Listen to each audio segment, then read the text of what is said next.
नमस्कार, मैं हूं डॉक्टर महिमा अग्रवाल और मैं इंदिरा आईवीएफ के अजमेर सेंटर पर as consultant gynaecologist and infertility specialist कार्यरत हूं। आज हम इस वीडियो के माध्यम से जानेंगे कि हम एक अच्छे आईवीएफ सेंटर या आईवीएफ हॉस्पिटल का चुनाव कैसे करें।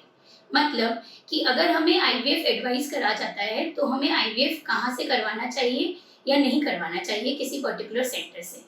जब भी किसी कपल को आईवीएफ या टेस्ट ट्यूब बेबी एडवाइस करते हैं तो उनके लिए ये इम्पोर्टेंट डिसीजन हो जाता है यह चूज करना कि अब वो आईवीएफ का ट्रीटमेंट किससे करवाएंगे और कहाँ करवाएंगे।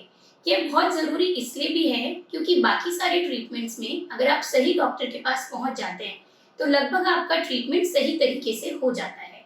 पर आईवीएफ एक ऐसा फील्ड है जिसमें 100% सक्सेसफुल होना की चांसेस थोड़े से कम रहते हैं और एक आईवीएफ अच्छे से अच्छे हाथों में अच्छे डॉक्टर और आईवीएफ सेंटर पे 60 to 80% ही सक्सेसफुल होता है क्योंकि आईवीएफ के अंदर बहुत सारी टेक्निकलिटीज इन्वॉल्व हैं, जैसे इंफ्रास्ट्रक्चर, टेक्नोलॉजी एंड सर्विसेज भी उतनी ही इम्पोर्टेंट हैं जितनी कि एक अच्छे डॉक्टर की भूमिका होती है।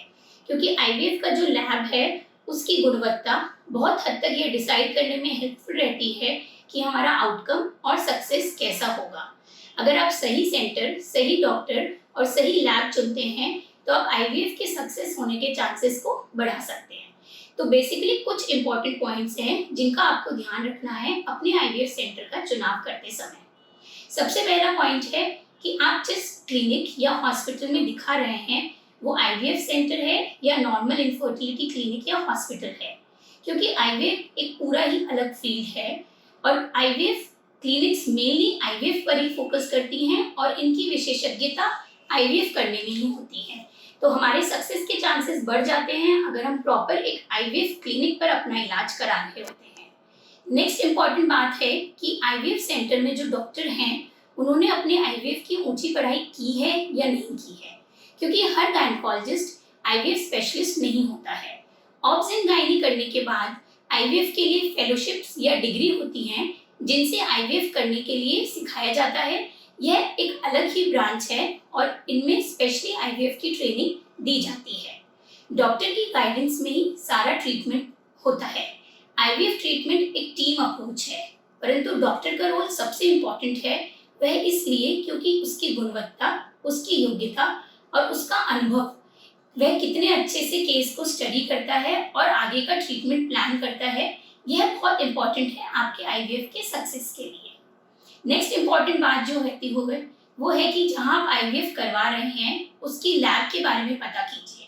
उस लैब में लेटेस्ट टेक्नोलॉजीज अवेलेबल हैं कि नहीं, वहाँ पे इक्सी की facility, blastocyst culture, laser assisted hatching, embryo freezing जैसी फैसिलिटीज अवेलेबल हैं क्या, और उस लैब में फुल टाइम एम्ब्रियोलॉजिस्ट है या नहीं जो क्वालिटी मेंटेन करते हैं। क्योंकि कुछ हॉस्पिटल्स में विजिटिंग एम्ब्रियोलॉजिस्ट रहते हैं और आईवीएफ बैचेस में किया जाता है, पर इसमें कहीं ना कहीं इंडिविजुअल पेशेंट का जो रिजल्ट है वह सफ़र करता है। हमेशा ऐसे आईवीएफ क्लिनिक का चुनाव करें जो एम्ब्रियोलॉजिस्ट को परमानेंटली वहाँ रखते हैं, ऑनगोइंग फुल आईवीएफ साइकिल्स वहाँ पे चलती हैं। और यह ज़रूर पता करिए कि वहाँ पे लैब के प्रीवियस सक्सेस रिकॉर्ड्स कैसे हैं। आईवीएफ लैब की एयर क्वालिटी, यानी कि लैब के अंदर एयर प्यूरिफिकेशन के लिए क्या इंतजाम किए गए हैं वह भी इम्पोर्टेंट है, और जो कल्चर मीडिया और डिस्पोजेबल्स यूज किए गए हैं उनकी क्वालिटी कैसी है। और लास्ट इम्पॉर्टेंट थिंग है ट्रांसपेरेंसी। मतलब आपको यह पता होना चाहिए कि आपके क्लिनिक पे ट्रीटमेंट के एस्पेक्ट्स की सारी इंफॉर्मेशन आपसे कंप्लीटली शेयर करते हैं कि नहीं। मतलब कितने फॉलिकल्स बने हैं, एग्स की क्वालिटी क्या है, एग्स कितने निकले हैं, एम्ब्रियोज कितने बने हैं और एम्ब्रियोज की क्वालिटी कैसी है, और फाइनली हमने कितने एम्ब्रियोज ट्रांसफ़र किए हैं।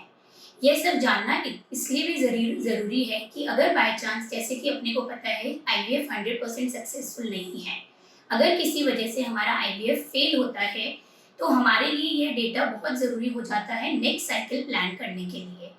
हमारे जो एग्स की गुणवत्ता है हम उनको इंक्रीज कर सकते हैं और एग्स कितने हैं वो हम आगे की साइकिल में पता कर सकते हैं। तो जब भी आप आईवीएफ क्लिनिक का चुनाव करें इन सभी बातों पर ध्यान रखें और ये सब बातें आपको एक राइट आईवीएफ सेंटर चुनने में हेल्प करेगी। इसके लिए जब भी आप आईवीएफ सेंटर जाएं तो कुछ प्रश्न हैं जो आप वहाँ पे पूछ सकते हैं, जैसे कि प्रति भ्रूण ट्रांसफर के लिए आपका प्रेगनेंसी अनुपात क्या है सेंटर का, हमारे आयु वर्ग और हमारी फर्टिलिटी वाले कपल्स के लिए प्रेगनेंसी दर क्या है, आपके यहाँ प्रति वर्ष आईवीएफ करने वाले दंपतियों का जन्म परसेंटेज कितना है और हार्मोन उपचार की लागत सहित आईवीएफ की प्रक्रिया की कुल लागत कितनी होती है। यह कुछ प्रश्न हैं जो आप आईवीएफ सेंटर पर पूछ सकते हैं और सही आईवीएफ सेंटर का चुनाव कर सकते हैं। और डेफिनेटली अगर आप सही आईवीएफ सेंटर का चुनाव करेंगे तो आपको सक्सेस जरूर मिलेगी।